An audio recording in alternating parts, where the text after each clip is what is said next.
Oi, tudo bem? Que alegria estar aqui com você mais uma vez, ter a saúde, o privilégio de exercer a minha consciência, a minha lucidez em Cristo, para compartilhar com você o ensino do Evangelho. Nós estamos em Mateus, no capítulo 19.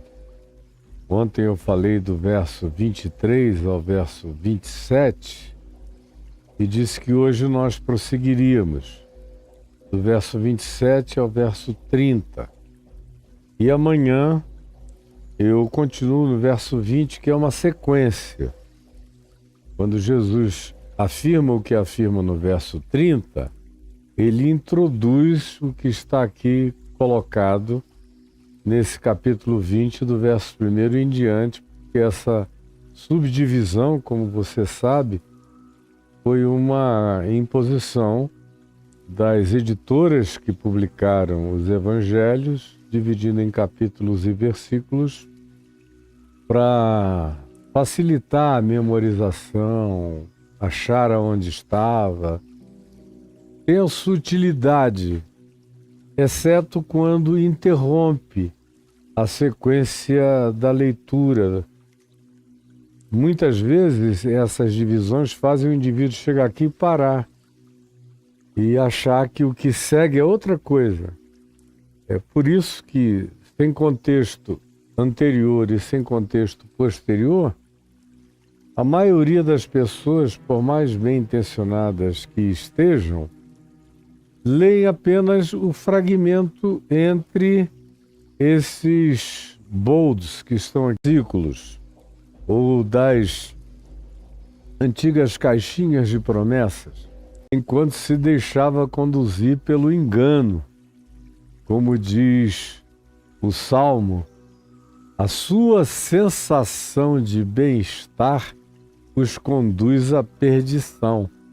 O cara vai sendo tão afagado pelo engano, pela mentira, que perde totalmente a noção, fica com a consciência cauterizada, dessensibilizada, se torna um ente sonâmbulo e também perde toda a capacidade de ser despertado pelo toque de qualquer que seja a advertência da verdade, dos fatos, da realidade, ou os lampejos e as iluminações da própria consciência, que vão apagando no interior de pessoas que têm essa atitude de busca de autoindulgência, de autossatisfação, de bem-estar. Essa busca do bem-estar pode colocar você num estado de dessensibilização. Não é todo bem-estar que faz bem.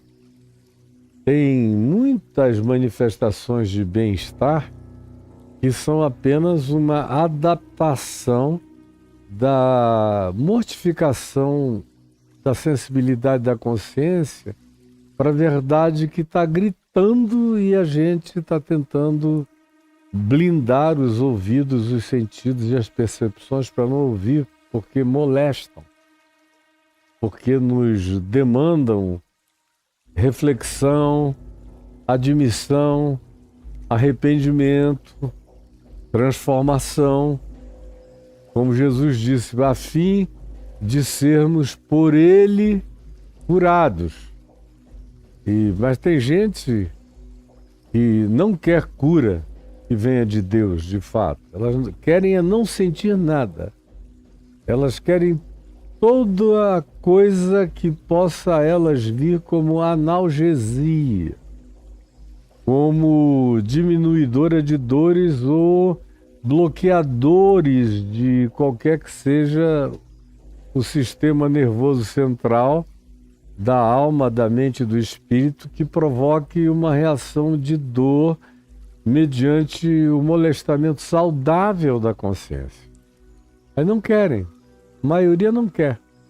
A maioria não quer. Eu sei que eu estou falando aqui por uma minoria de pessoas. Eu sei exatamente aonde a maioria está. E sei qual é a temática, quais são as pautas que atraem as maiorias. Sei.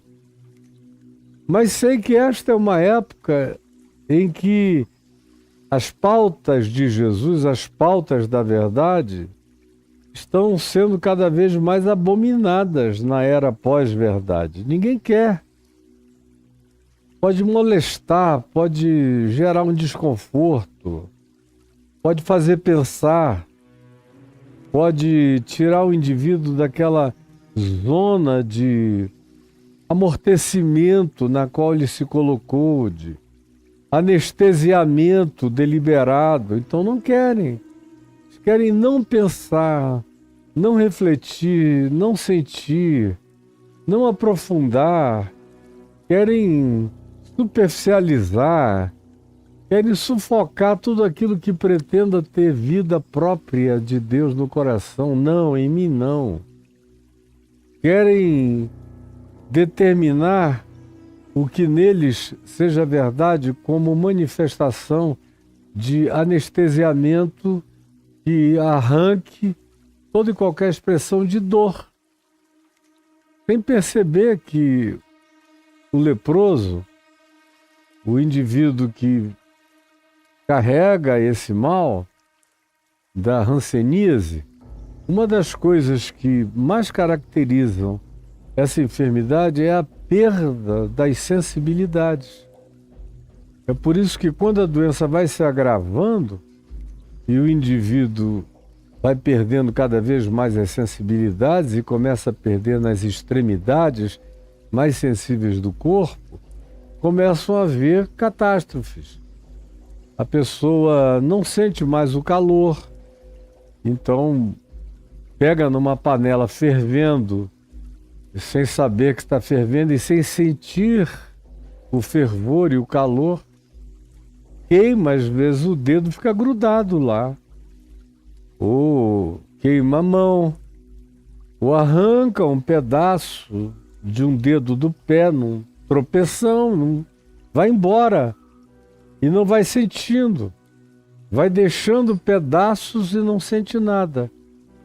É uma analogia pesada, mas que caracteriza completamente o que acontece no cotidiano da maioria dos seres humanos. Tanto mais quanto o amor morra, e o amor vem morrendo galopantemente na alma de quase todo mundo na Terra, então cria essa horda, essa legião de entes dessensibilizados, anestesiados, que vão deixando os pedaços de si mesmos enquanto vão, mas não vão sentindo nada. Então tá tudo bem. Como eles produziram, provocaram, buscaram e praticaram e acolheram essa dessensibilização, eles caminham sem nada sentir. Mas também é pelo nada sentir, é pelo nada doer, é pelo nada sofrer, é pelo nada incomodar, que elas vão deixando pedaços delas próprias jogadas pela vida. E vão se perdendo enquanto caminham, dizendo, não, graças a Deus está tudo bem porque eu não estou sentindo nada. Por isso é que Jesus disse que bem-aventurados são os que sentem. Bem-aventurados são os que choram, por exemplo. Bem-aventurados são os que têm fome e sede de justiça. Bem-aventurados são os perseguidos, os molestados por causa da coerência, por causa do Evangelho, por causa do seu nome, da coerência com Jesus.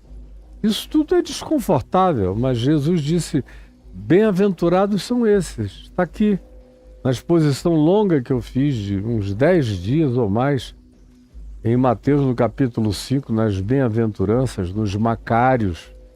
Dá uma pena enorme que muita gente que está chegando agora não fez a viagem desde o princípio, já perdeu 1 bilhão de coisas absolutamente importantes e essenciais para a determinação da nossa própria condução na vida, para a nossa autopreservação no bem do Evangelho, não na alienação provocada pela existência que foge de qualquer dor, porque foge de qualquer encontro com a verdade. A verdade é doída, é ardida, é molestadora.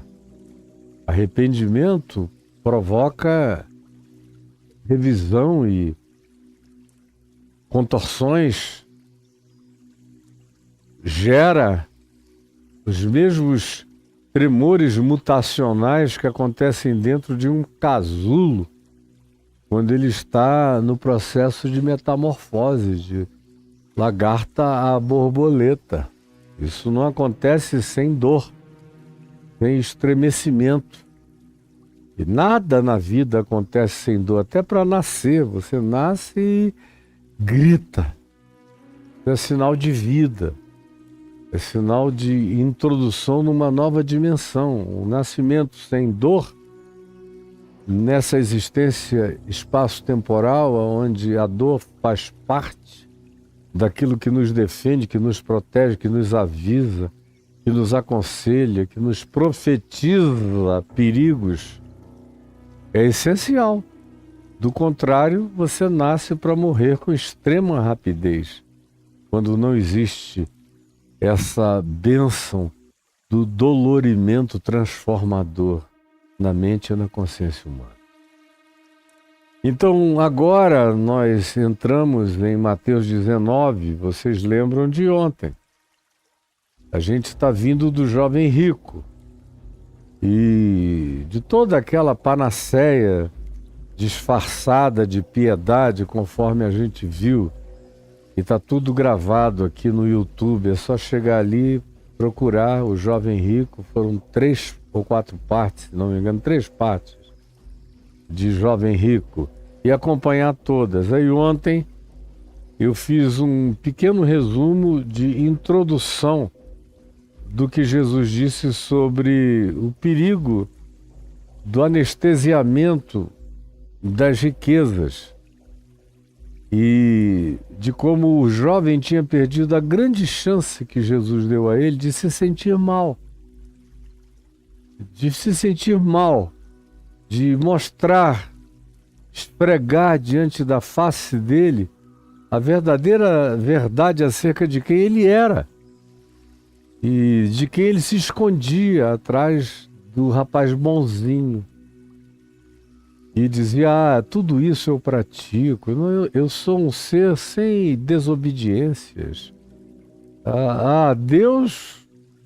Deus me aplaude. A arrogância dele é tão grande que ele pergunta a Jesus o que eu posso, tanto mais quanto alguém diga e afirme que é bom, e conquanto ele não diga sobre ele isso, eu sou bom.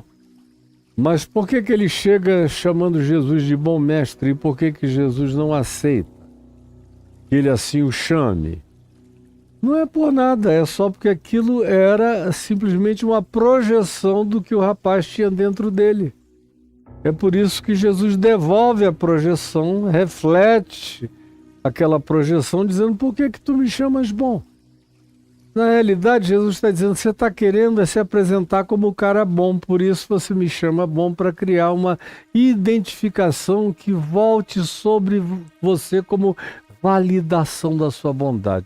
E o resto do diálogo dele com Jesus é um diálogo autovalidatório sobre a bondade dele, que ele já está apto e mais do que aprovado para ser parte da vida eterna, porque ele é uma pessoa assim, ele alcança isso, ele obedece, ele faz.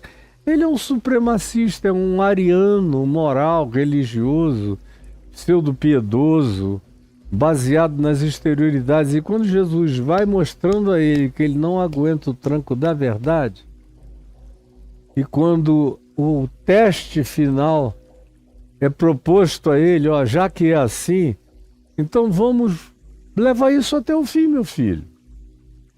Já que você é esse cara, então vai, vende tudo o que tu tens, dá-o aos pobres, e tu terás um tesouro nos céus.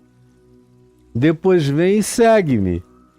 Aí o Evangelho de Marcos diz que o cara ficou profundamente irritado com esta palavra. Aqui em Mateus, a expressão é abrandada, diz que ele, tendo ouvido essa palavra de Jesus, retirou-se triste. Triste.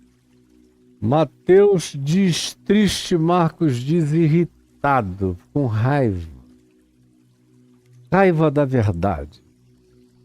Porque nós nada podemos contra a verdade, senão em favor da própria verdade.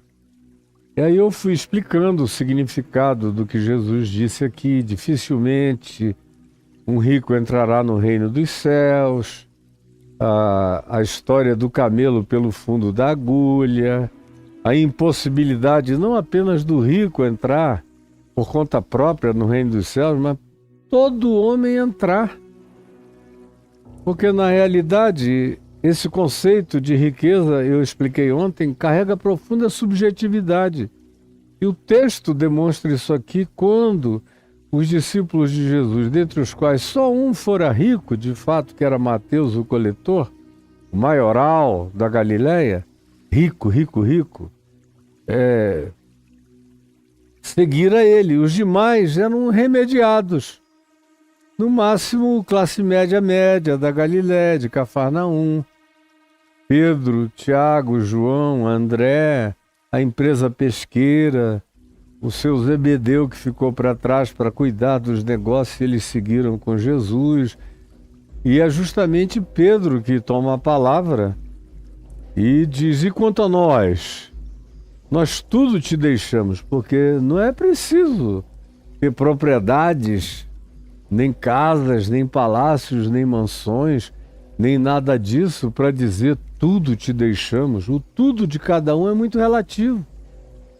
O tudo de cada um é de acordo com o que o indivíduo chama de meu bem, ou de meu valor, minha importância, meu significado, meu trabalho, meu esforço, minha riqueza, minha garantia, minha segurança. É de extrema relatividade. Você chega num grande palácio e o indivíduo se jacta daquilo ali. Eu já entrei em casas muito pobres, mas que o indivíduo se jactava de igual modo de ter sido o conquistador daquela propriedade num ambiente em que todos os outros eram mais pobres ou até mesmo miseráveis em relação a ele. De modo que, em comparação em qualquer lugar você pode encontrar alguém se sentindo superior aos demais. E esse espírito está presente em todo mundo. Dentro da família você vê, o cara não tem nada, mas se ele é um pouquinho mais remediado do que os outros irmãos ou parentes, ele é o cara rico da família. E não tem coisa alguma quando você o mede com perspectivas de grandeza infinitamente maior que habitam e estão presentes nesse mundo.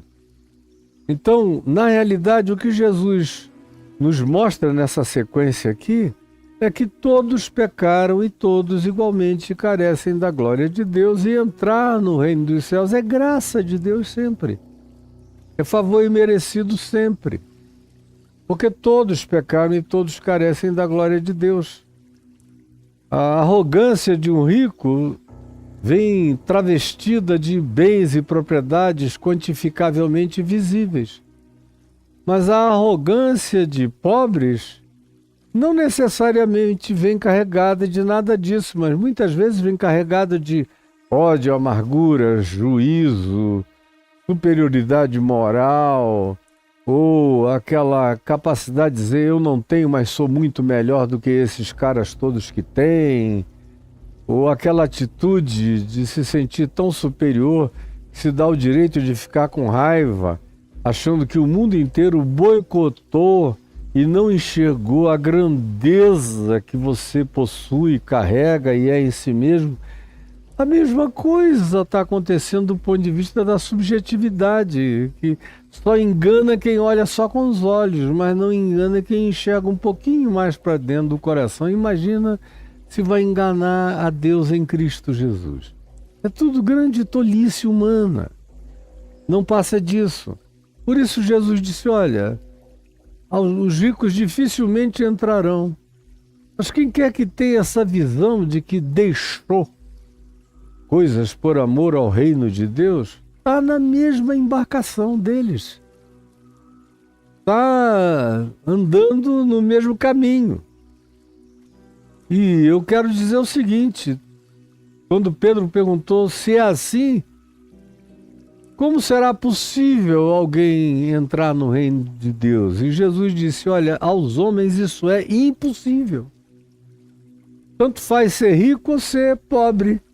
Mas se tiver essa atitude de arrogância, você já se excluiu do reino de Deus, da felicidade do reino de Deus, de ser um macário, como diz lá em Mateus 5, do reino de Deus, que começa dizendo que é um humilde de espírito, que é um ser aberto para a ensinabilidade absoluta e para a absorção dela. Do contrário, é impossível, cara. Se você acha que está pronto, você está pronto para morrer. Bem-aventurados os que não estão prontos e que estão abertos para Deus em tudo. Esses vão herdar o que só herda quem diz: eu preciso de ti desmedida e desmesuradamente, porque eu sou incompleto e não me basta. Desses é o reino de Deus. Aí o verso 27 diz, como ontem eu já falei sobre ele encerrando, mas hoje eu repito, diz o seguinte: então lhe falou Pedro, eis que tudo deixamos e te seguimos. Que será, pois, de nós? E aí eu ontem falei sobre esse conceito de tudo. O que é tudo? Para Pedro. É diferente do que era tudo para Mateus, que deixou muita coisa contabilizável, quantificável para trás. O que é tudo para Natanael, que aparentemente vivia uma vida semi-monástica, meditativa e de orações. É diferente. O que é tudo para a esposa do irmão de leite do rei Herodes, que, conforme Lucas 8, era uma das mulheres que seguia Jesus pelo caminho, servindo-o com os seus bens. Para essas mulheres, tudo era outra coisa, quem sabe muito mais coisas do que para Pedro. O tudo de cada um é do tamanho do apego de cada pessoa ao que tem, ao que possui. Tem gente que possui muita coisa e não é apegada a nada. Tem gente que não possui quase nada e é apegada a tudo. A tudo que compõe o quase nada que eles dizem é meu. E aí, o que é tudo para você? O que é tudo para Pedro? A pergunta é, você tem um tudo? E esse seu tudo é alguma coisa que você apresenta até a Jesus numa expressão sutil, porém inequívoca, de barganha? Porque o que a gente vê aqui é uma barganha.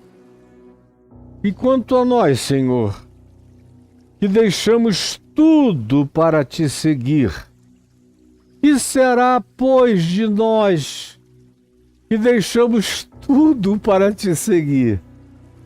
É um negócio muito, muito perigoso alguém chegar achando que tem um tudo que ele trocou por Jesus. Qual era o meu tudo que eu troquei por Jesus? Qual era o tudo, por exemplo, do meu pai, que nasceu numa família de excelente nome e reputação e de moral ilibada no estado inteiro. Meu avô era uma figura icônica da respeitabilidade amazônica e da capacidade de expressar generosidade, da filantropia, do acolhimento dos pobres. Uma figura memorável, digna de um documento histórico lindo, extraordinário. Começava lá no meio do século XIX, no interior do Amazonas e depois em Manaus. O meu pai e os irmãos, mas aí eu falo particularmente do meu pai, que com 30 e poucos anos estava rico, como advogado com a maior banca advocacional do estado. E todo mundo dizendo, é a segunda maior fortuna do estado do Amazonas, com muitos bens e demonstração de muito poder financeiro, econômico, uma capacidade enorme de realização sem precisar da ajuda do Estado, de abrir estradas no meio da floresta para atingir, por exemplo, a mineração de ouro dele no meio da floresta, inalcançável, ou a sua fábrica de papel, ou as suas fábricas de perfume, ou seus negócios de importação, exportação, variado, sem falar que de onde vinha o dinheiro mesmo era da advocacia, só para os ricos e poderosos, atendendo gente não só de Manaus, mas de todo o norte do Brasil, porque ele era um homem extremamente competente, uma capacidade de fazer dinheiro extraordinária e de repente encontra Jesus lendo o Evangelho sozinho. E é possuído pela luz do Evangelho e atingido por aquilo como Paulo foi na porta de Damasco. E é um negócio tão violento, tão poderoso, tão avassalador, que ele larga tudo para trás. Não quer saber de mais nada, nem do que teve, nem do que tinha e nem do que a mão teria, que já estava contratado como milhões e recursos e bens. Quem conviveu com ele, trabalhou com ele naquele tempo, sabe que não tem um pingo de exagero em nada do que eu estou dizendo. E aí ele falou, não quero mais nada, eu vou viver como um cara simples e pobre o resto da minha vida, porque eu não tenho mais tempo para nada disso, e a minha alma não consegue mais se ocupar de nada que não seja pregar o Evangelho e ajudar o meu próximo até eu partir deste mundo para a eternidade. E ele não era ainda um ser idoso, ele estava com os seus 43, 44, 45 anos de idade. E foi o que aconteceu, de maneira linda, na vida dele, o que era tudo para ele. O que era tudo para ele comparado com o que é tudo para um monte de gente que não tem nada e nem consegue fazer nada. Ele não só tinha um tudo que já tinha conseguido, um tudo que ele conseguia todo dia com maior facilidade e um tudo contratado no futuro de sucesso certo e absoluto, do qual ele abriu mão também. O que era tudo? E o que é interessante é que eu nunca ouvi dizer eu tudo deixei para trás. Eu nunca ouvi ter um momento de jactância ou de testemunho. Eu tinha tudo e deixei quando eu descobri esse amor de Jesus maravilhoso, mais excelente. Não. Tudo para ele que para trás ficar era caca, era ilusão, era vento, era nada, era miragem, era o que não é, era pura disfarçatez, era mascaramento de força, poder, recursos e riquezas. Isso para ele não precisava ter trazido à luz como poder de comparação em relação ao que Jesus a ele devesse. E quanto a nós, e quanto a mim, Senhor, que deixei tudo para trás, para te seguir, para voltar para o Amazonas, e ir lá receber todas as ofertas outra vez, para ter tudo que eu pudesse querer ter de novo. E eu resisti por amor a ti, não quis voltar. Não, esse papo nunca houve. Nunca existiu. Porque isso é conversa de quem não entendeu ainda o significado da riqueza eterna, que significa seguir Jesus. Seguir Jesus é o prêmio, é o galardão. Como eu li e vou repetir pela 50ª milionésima vez, algo inesquecível para mim. Eu estava recém-convertido.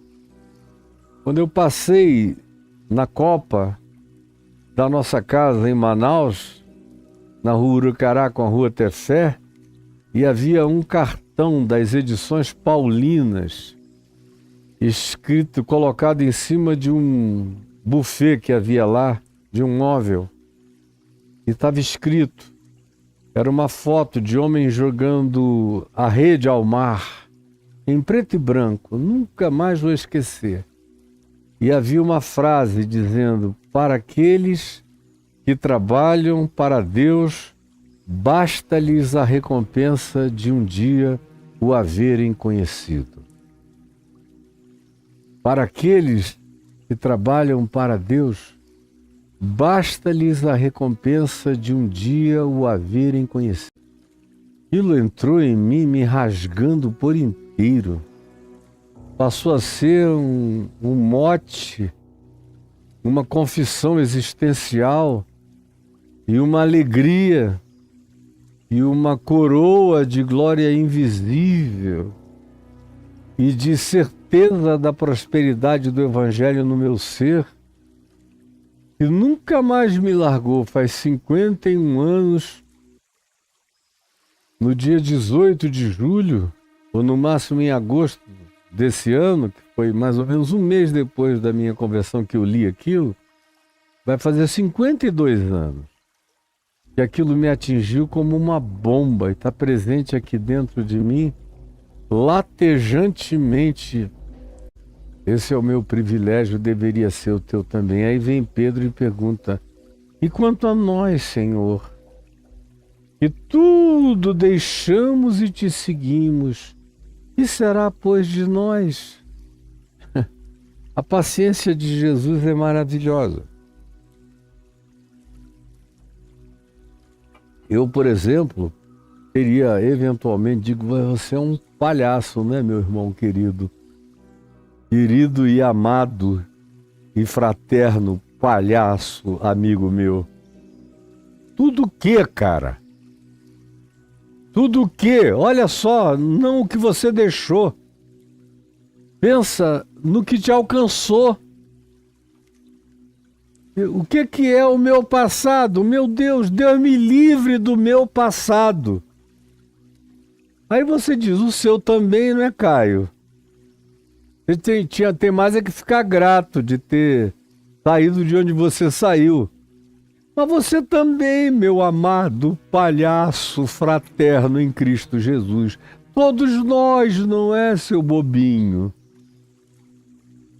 Dos que tinham coisas quantificáveis ou dos que tinham expressões de comportamento moral inquestionável, tanto faz o que você chame de a minha riqueza, tudo é caca, como disse Paulo.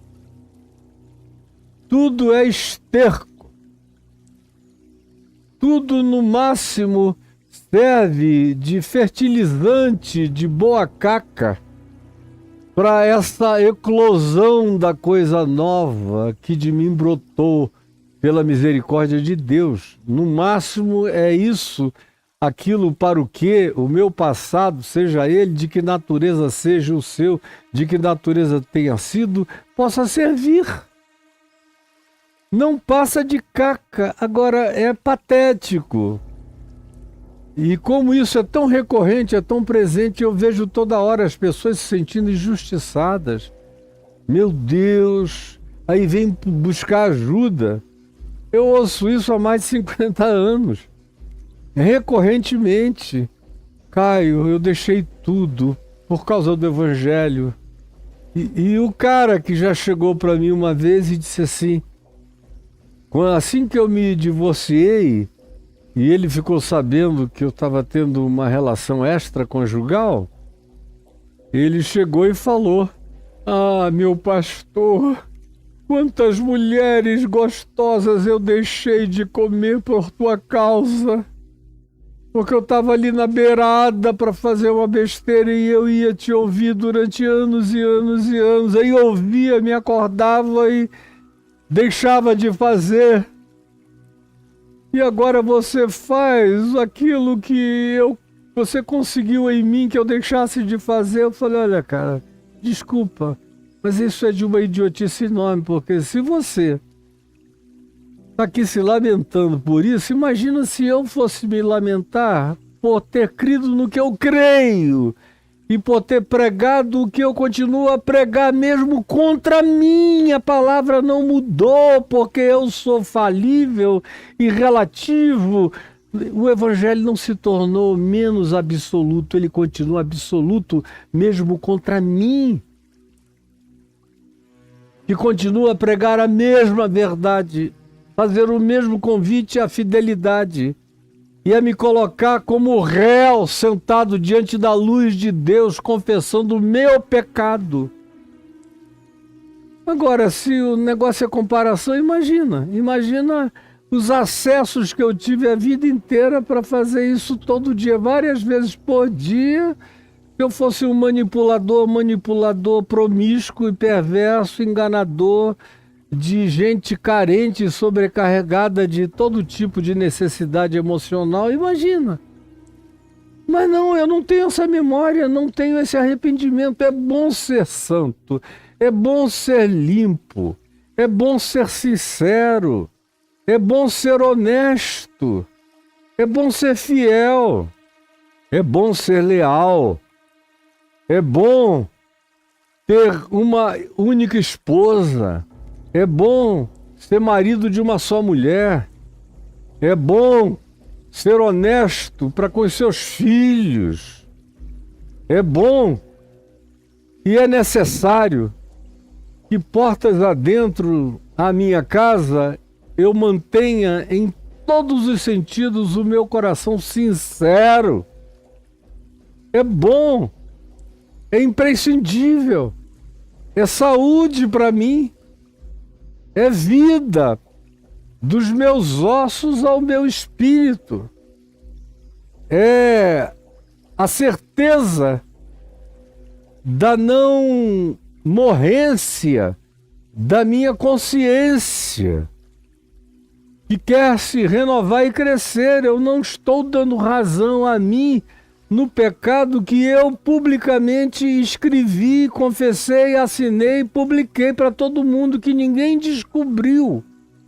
Fui eu que falei, olha, está acontecendo isso e eu não nasci para viver assim. E fui eu que abri mão de tudo. Eu é que unilateralmente disse, não quero mais. Não quero por tudo que eu já vi, vivi e sei, e não quero também, porque eu não quero ser parte, cúmplice de uma maldade que tudo em mim repudia. Eu não quero. Não aceito isso da coletividade e não acho que eu tenho nenhuma concessão porque eu estou começando a agir assim agora, para que algo especial me seja concedido. Não, eu não vou viver assim. Eu não tenho como viver assim. Eu morreria se eu tentasse viver assim. Eu não suportaria. Eu não tenho consciência, nem coração, nem saúde para suportar a prática da hipocrisia, da mentira, do engano, num cotidiano de disfarçatez. Isso me mataria. Então, eu estou confessando para me salvar. Isso não é antigo e não será, vai acabar e o resto da minha vida vai ser melhor do que a vida linda que eu tive até aqui. O que veio adiante é muito mais maravilhoso, eu tenho certeza absoluta. Embora aparentemente não seja tão grandioso, é muito mais profundo e muito mais maravilhoso. Mas a pergunta é uma só: o que é tudo para você? Tudo eu deixei. Eu deixei um monte de maldade, de briga de rua, de pegação de uma mulher toda hora, todo dia, de uma facilidade enorme de seduzir. Deixei e encontrei a graça de Deus e o caráter de Cristo. O que eu deixei para trás? E tu, Pedro? Aquela vidinha medíocre ali de joga rede no mar, puxa a rede do mar. Joga a rede no mar, puxa a rede do mar. Joga a rede no mar, puxa a rede do mar. E foste de repente transformado em pescador de homens. Você acha que saiu perdendo? Porque agora você tem um olhar que transcende o horizonte da Galileia? E você ganhou uma visão que é maior do que o planeta? Uma visão que penetra o véu da eternidade. E você quer comparar o que você deixou para trás com o que você já herdou hoje? Porque Jesus mesmo dizia, e não diz só uma vez, é o cotidiano dele que afirma isso o tempo todo. Se alguém crer nele, já passou da morte para a vida, já passou. Já está de posse de um tesouro infinito e incomparável. Já é herdeiro da coroa da vida, como Paulo diz, a qual o Senhor, reto juiz, já me preparou. E não somente para mim, mas para tantos quantos amem a sua vinda. E quanto a nós, Jesus lhe respondeu: em verdade vos digo que vós, os que me seguistes, olha a misericórdia, a paciência, a generosidade de Jesus, porque no pão, pão, queijo, queijo, no pedra, pedra, no pó a pó, a resposta teria que ser: deixou o quê, filho? Mas ele olha com uma compaixão enorme para essa limitação de olhar que Pedro possui. Paulo nunca nem de longe veio com essa conversa. Paulo estava saltos e saltos quânticos acima dessa percepção imediata, terrena e terráquea de Pedro ainda. E Jesus olha e vê a limitação desse bichinho da terra e diz: em verdade vos digo que vós, os que me seguistes, quando chegar a regeneração, quando chegar a hora do refazimento, da recriação, do gerar, regenerar é do fazer de novo, da recriação, do refazimento, da reconstituição de todas as coisas. Quando chegar essa era da regeneração,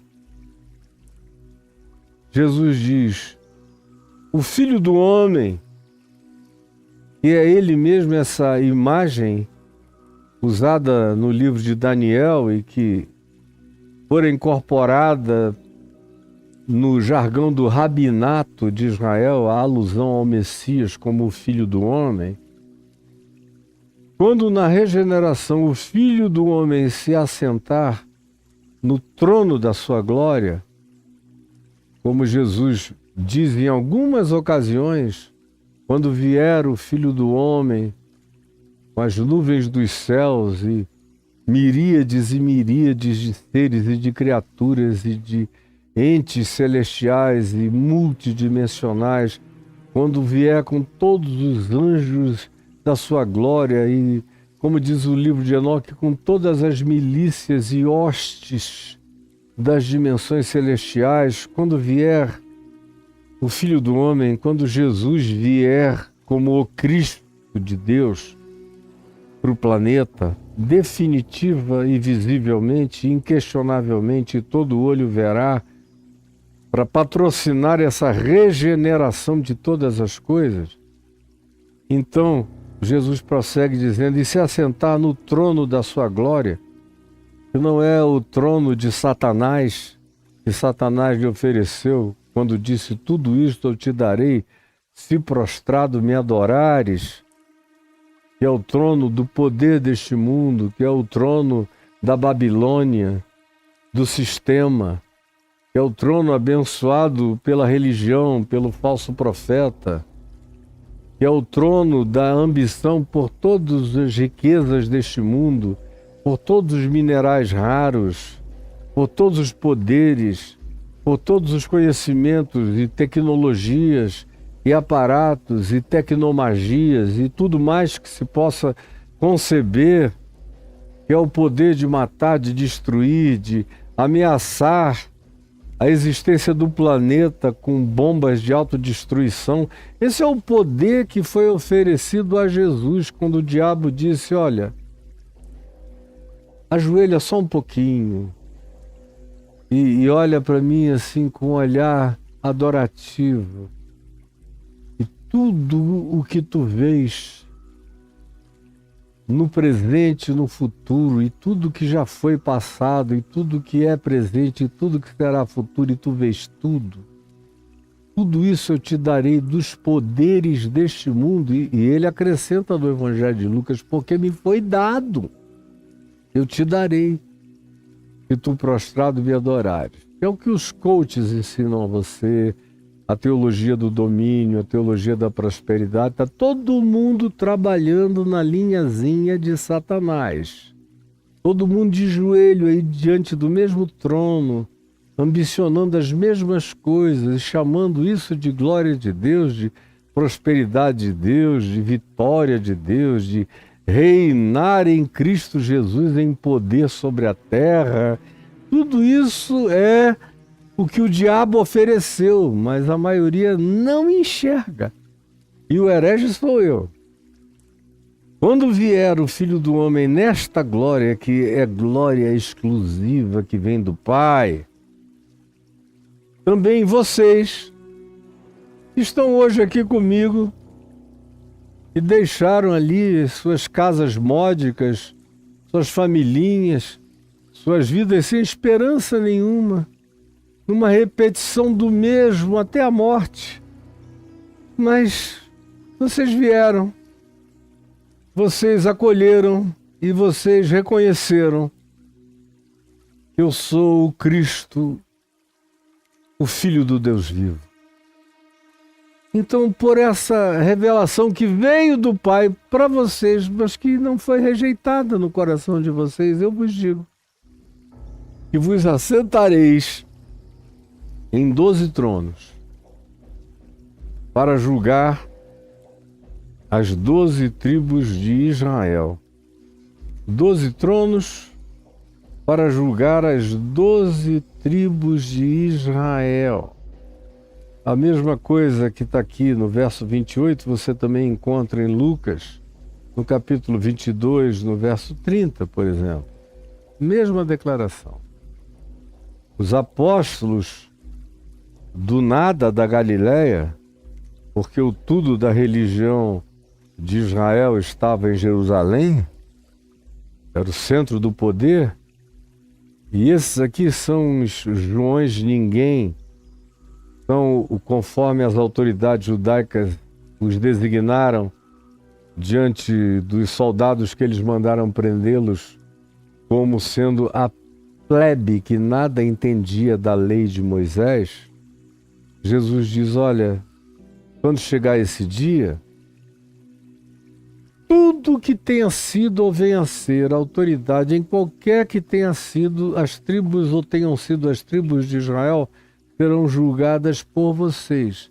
Não pelo arbítrio de vocês, pelas venetas de vocês, pelas frustrações de vocês, pelas amarguras de vocês, não. Serão julgados segundo o padrão da eternidade implantado em vocês, porque vocês serão regenerados também. Essa não seria uma tarefa a dar a Pedro não regenerado. Pedro não regenerado só iria cometer injustiças para todos os lados. Qualquer um deles não regenerado, pela regeneração que faz o ser humano se tornar um Cristo, faz o ser humano se tornar um Jesus glorificado. É isso que essa regeneração produz. Produz no ser humano que crê nesse evangelho um Jesus glorificado, um Cristo de Deus manifesto entre os homens e que vem com a mente de Cristo, com os pensamentos de Cristo, absolutamente como Cristo Jesus, habitando em mim, eu sendo um Cristo de Deus com a minha cara, a minha personalidade, minha história, porém transformado de dentro para fora pela eclosão da eternidade do Cristo eterno, me vencendo de dentro para fora e me fazendo de fato um filho de Deus, irmão de Jesus, que é o primogênito entre muitos irmãos iguais a ele, que se tornam como ele. Aí vocês vão julgar as 12 tribos de Israel, que, abra-se parêntese, nos dias de Jesus nem existiam mais. Elas tinham deixado de existir 500 e tantos anos antes, 600 anos antes. Quando, depois da divisão entre as duas tribos do sul, Judá e Benjamim, e as 10 que ficaram para o norte, compondo o reino de Israel com capital na Samaria, onde hoje é Nablus, na Cisjordânia, Palestina, desde aquele tempo que não dava mais para distinguir. Quando eles foram para o exílio assírio e voltaram de lá, voltaram completamente miscigenados, misturados.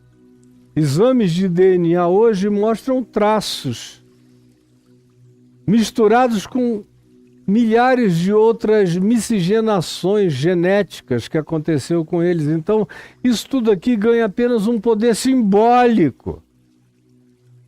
Ou seja, vocês que são os da Galiléia dos gentios, o povo do desespero, que habitava a região da sombra da morte, sem sentido nenhum para a vida, sem saber de nada, sem significado nenhum para existir, serão aqueles que na inversão, porque primeiros serão últimos e últimos serão primeiros, os de baixo virão para cima, nessa inversão que a regeneração absoluta causará e provocará, chocante planetariamente. Vocês que são as coisas que não são, vão julgar aquelas que supostamente arrogam-se a ser as que são. Tirando isso do aferramento religioso judaico tribalesco e trazendo isso para uma perspectiva que é aquela a qual Jesus se referia de uma grandiosidade muito maior, é o que Jesus está afirmando aqui. Então, nesse dia, vocês vão julgar as 12 tribos de Israel. Vocês que são os Zé Ninguéms vão julgar os que acham-se os filhos do reino e da coroa, e os representantes de Deus na terra serão julgados por esses leigos simples que me amaram e me seguiram despretensiosamente, se despretensiosamente vocês continuarem me seguindo. E ele prossegue e diz: e todo aquele que tiver deixado casas ou irmãos, isso não por deixar só por deixar.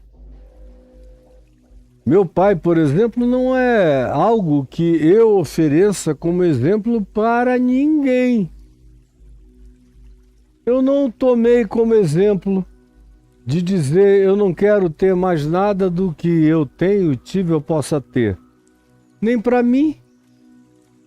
Eu o tomei como exemplo de absoluta moderação, simplicidade no estilo de vida, a pureza de emoção, de sentimento, de significados, de não valorização do supérfluo, de equilíbrio, nesse sentido.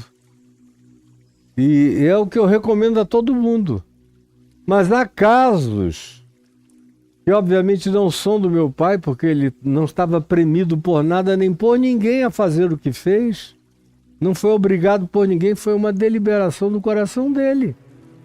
Como aconteceu, por exemplo, com Francisco de Assis, com Sadhu Sundar Singh, com algumas figuras raras na história da fé. Mas não é para todo mundo. Mas quando é, e o indivíduo é obrigado, na maioria das vezes é por causa de premências, é por causa de perseguições, é por causa de obrigações impostas pela tirania de outros na vida do indivíduo. E é a isso que Jesus está se referindo, e a todo aquele que tiver deixado casas, como foi o caso de Sadhu Sundar Singh, que era filho do governador do Punjab. Mas o pai disse, ou você deixa essa fé em Jesus, ou você vai morrer aqui. E tentou matá-lo. Ele sobreviveu ao pai e foi embora. Alguns anos mais tarde, o pai se converteu ao Evangelho e andou atrás dele até encontrá-lo. Quem tiver deixado casas, ou irmãos, pela mesma razão, porque irmãos a gente não abandona para agradar a Deus. Ó Jesus, eu vou te agradar e por isso eu vou deixar a minha família. Não. O Evangelho diz que se alguém não cuida dos seus, especialmente dos da sua própria casa, da sua família, tem negado a fé e é pior do que o incrédulo. O apóstolo Paulo diz que a gente deve cuidar de todos os homens, mas especialmente aos da família da fé. Então, existe uma concentricidade de dedicação às quais nós somos chamados a dedicarmos-nos. Pois bem, todo aquele que tiver deixado casas, ou voluntariamente, como foi o caso do meu pai, ou por alguma obrigação, ou por alguma incompatibilidade, ou por alguma necessidade de decisão inevitável, ou tiver deixado irmãos por causa de hostilidade, ou irmãs, ou pai ou mãe, ou mulher ou marido, por causa das mesmas razões de hostilidade, de ódio, de violência, de maldade, ou filhos. Porque, às vezes, há filhos que se levantam violentamente contra pais que encontraram a graça de Deus, assim como há pais que frequentemente se levantam horrendamente contra filhos, cujo pecado foi terem encontrado Jesus, como eu vi muitas vezes, há 50 e tantos anos atrás, lá na minha terra em Manaus, as pessoinhas que iam se convertendo comigo, jovens, e alguns deles foram expulsos de casa porque creram no Evangelho. E o pai disse, ou você abandona essa fé, ou você não volte mais para casa. Aí chegava o garoto lá aos prantos. Houve ocasiões que eu fui tentar conversar com esse pai, com essa mãe. Em geral eram as figuras parentais masculinas. As femininas, muito raramente. Mas as masculinas naquele tempo, por razões as mais absurdas, de vez em quando isso acontecia. E aí quem era expulso era eu, junto com o filho dele. Ou dela. E aí, qual é a obrigação nesse caso? É acolher quem o pai expulsou. Ou cobrir, ou proteger. ou dar o que a ele vai faltar. Mas sozinho ele não poderá ficar. E seguir a Jesus nesse caso implica em que os seguidores de Jesus acolhem essas pessoas. O mesmo você que tenha deixado campos, fazendas, bens, latifúndios, por alguma razão, achou que o inventário era uma guerra de foice no escuro. Você iria ter que se encher de muito ódio para poder ter a sua parte naquele despojo e chegou e abriu mão de tudo. Chega. O preço é alto demais, a minha alma não está em negociação. Isso também é fazer isso por amor ao nome. Amor ao nome é amor ao ensino, é amor ao evangelho, é amor ao que Jesus é, viveu, ensinou, gestuou, demonstrou e apresenta como caminho, verdade e vida para cada um de nós. Esses, Jesus diz, receberão muitas vezes mais quando chegar essa hora da regeneração. Muitas vezes mais transcende a bens materiais, transcende a tudo isso. Muitas vezes mais vem cheio da carga de um poder, de uma riqueza, de uma dimensão, de um tesouro que é definido para nós na Nova Jerusalém, onde ouro vira pavimento de estrada, onde pérola vira maçaneta de porta, e aonde minerais raros e preciosos, caríssimos e ambicionáveis, são colocados no fundamento da cidade e enterrados para ninguém ver. As ordens são invertidas quando dá regeneração. É um regenerar, é um refazer de tudo, inclusive de conceitos, valores, percepções e significados.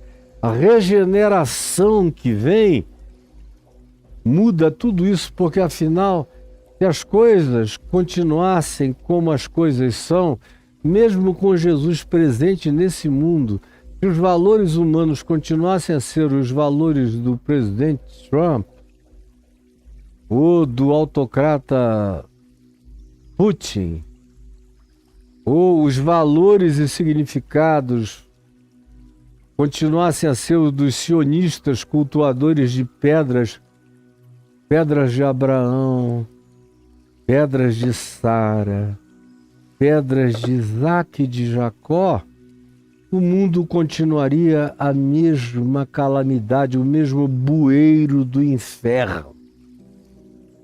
É preciso haver uma regeneração de todas as consciências terrestres e terráqueas. Do contrário, a gente vai só adiando o fim. Adiando, e a gente tem que tentar adiar a calamidade o máximo que a gente possa, porque ela está no nosso horizonte, porque nós determinamos viver de maneira suicida.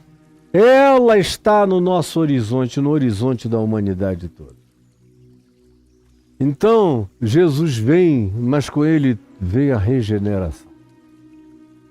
O refazimento de dentro para fora da natureza de todas as coisas, sem o que não existe novo céu, nem nova terra, nem chance alguma de que a criação e a humanidade tenham as esperanças que pareçam com o Evangelho de Jesus, com a cara de Jesus, com o Cristo de Deus revelado, ressuscitado de entre os mortos em nosso favor, para que um dia Ele traga a regeneração. Porém, muitos primeiros serão últimos e últimos serão os primeiros.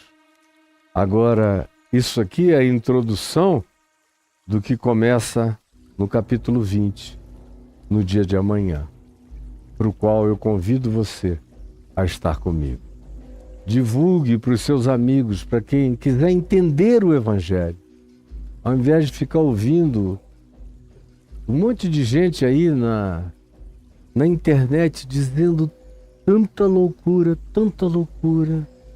É um monte de gente falando loucuras e vocês perdidos, correndo baratinadamente de um lado para o outro, como ovelhas que não têm pastor. Chamem pessoas de coração bom, de boa vontade, em quem a ansiedade não tem ainda dominado tudo e que aguentem ficar 1 hora assistindo, ouvindo, conferindo no Evangelho e vendo se eu falo ou não, se eu ensino ou não a palavra do Evangelho de Jesus. Conto com a sua ajuda. O que eu posso fazer, eu estou fazendo. Senhor Jesus, eu entrego a Ti essa palavra dita, com toda a simplicidade do meu coração, pedindo que o Espírito Santo não a deixe cair marginal na alma de ninguém, nem que ela fique apenas na superfície do ser, porque dentro, no profundo, o coração seja empedrado. E eu te peço que ela não seja sufocada pela competição das muitas ideologias e filosofias e crenças que a estrangulam no coração humano, mas que ela caia numa boa terra e produza fruto, muito fruto, e que se reproduza para 30, para 60, para 100 e para muitos mais. É o que eu te imploro de todo o meu coração, com toda a pacificação do meu ser, em nome de Jesus. Amém e amém.